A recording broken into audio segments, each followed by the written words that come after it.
Karena di dalam unsur pidana yang terkandung di dalam pasal 362 kita menunggu pidana. Kategori pencurian itu ketika dia memasukkan ada unsur barang siapa. Oh, jadi ada barangnya nih. Barang siapa berarti seseorang yang melakukan atas perbuatan pidana. Gitu. Tapi kan mencuri hati juga ada orangnya. Oke, masuk unsurnya. Ada asas kausalitas, sebab akibat, dan ada hubungan, ya, sebab akibat dari seseorang dan antar seseorang. Muncullah sebuah perbuatan. Kedua, ketika dia masuk barang siapanya ada seseorang dan ada pihak yang lain, ketika dia mengambil, unsurnya termasuk yang kedua adalah mengambil. Mengambil ini harus kasat mata nih. Iya, mengambil ini harus berupa barang, Harus berwujud, benda. bukan tidak berwujud. Gitu. Ini kita masukkan tentang unsur-unsur pidana, dikategorikan sebagai pencurian ya, yang diamanahkan di dalam pasal 362 kita undang-undang pidana. Nanti kita akan bahasakan pasalnya. Ada sanksi pidana terhadap pencurian. Kemudian ada sesuatu barang. Berarti mempertegas terhadap mengambil, ya, mengambil dan sesuatu barang berarti berwujud. Hati seseorang wanita apakah berwujud?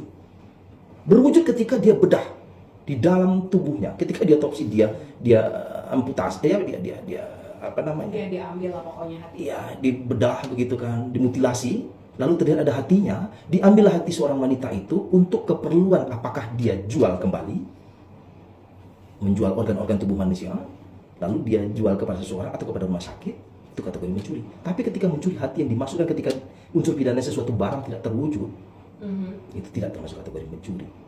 Seperti apa yang termuat di dalam pasal 362 tentang pencurian. Kemudian ada barang itu seluruhnya atau sebagian kepunyaan orang lain. Artinya adalah ketika barang yang diambil itu bukan miliknya.